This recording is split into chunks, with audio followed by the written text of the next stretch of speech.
Hi, I'm Josanne Wright Callender, the author of the Happy Little Garbage Truck picture book and the educational program. Um, I spoke about the Teacher's Guide, which is a scripted series of lessons that teach literacy and social skills.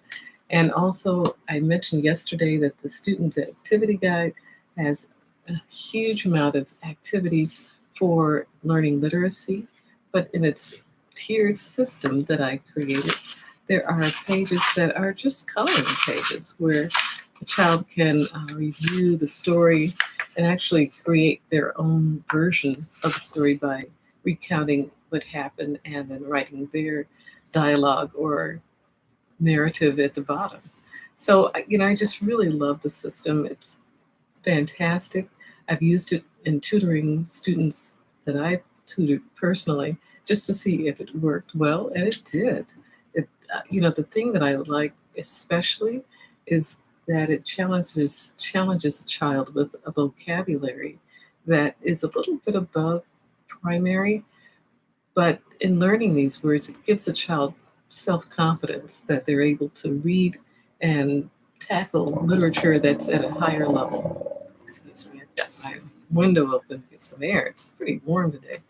Well, um, talking about self esteem and self confidence and a healthy self concept, we've been looking at Z. Hereford's article, How to Have a Healthy Self, How to Think for Yourself, rather.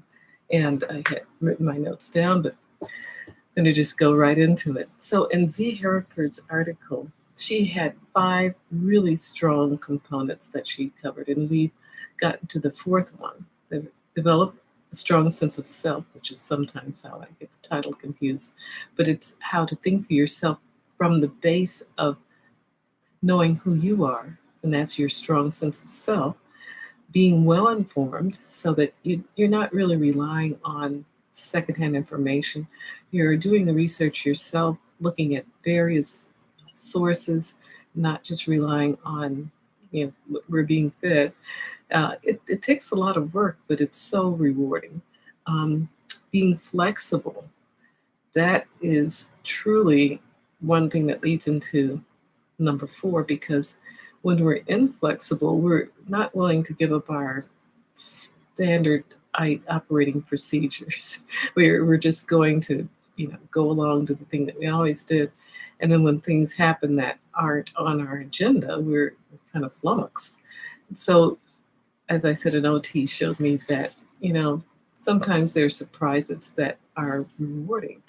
And I find now, as I look at number 4, which is identifying biases, that actually is a next step in being able to be flexible, because our biases keep us rigidly adhering to a particular point of view that may have been set up by images that we've seen in the media, by our background, our experience with other people who share their experiences with us, and then we just say, okay, you've given me all I need to know. I know what this is about.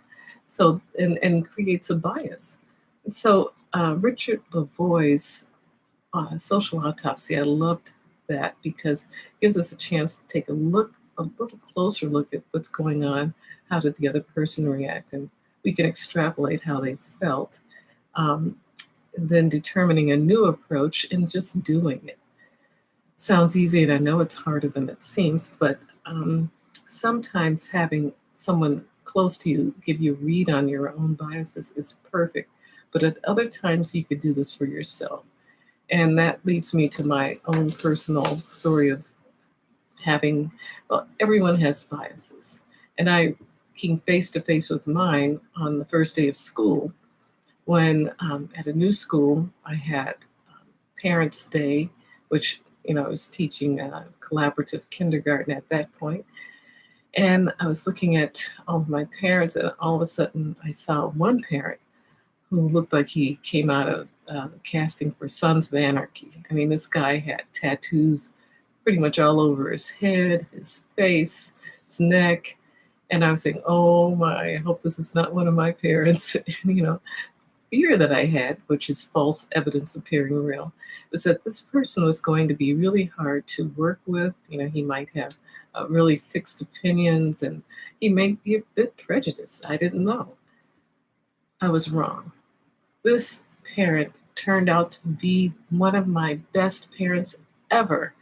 And that was my lesson. I mean, this man was really good with his son. He was very strict with him, but yet gentle. And when I ended up buying a house that semester, he asked me if I needed any woodworking because that was his profession. He was a woodworker and a ceramics guy. He came over and for very little cost sanded my countertop down, which was one of those butcher blocks, gave it the oil that it needed. And then when I needed to do my shutters, he loaned me his sanding equipment, his electric sander. So, it was my, unfortunate experience to have that bias. But I realized at that point that you cannot judge a person by how they look. You know, I knew this, it's just part of, what I knew all of my life. But when it confronts you and you see your own biases at play, it's a very humbling situation. But it was a good experience for me because I can now see how others feel. It's like walking a mile in someone else's shoes. So, anyway, look at your biases with, really, um, I guess, have a no nonsense look at your biases. Try to see how you can remove as many as you can. And then, really, the benefit is that you're going to open up yourself to a world of opportunities and experiences that you would not have if you kept those biases. So, we'll see you next week. We'll wrap this up next week, Tuesday. Wednesday. Tuesday, I usually take off to gather more material, but we'll see you next week. Please share, please subscribe. Thank you. Bye-bye.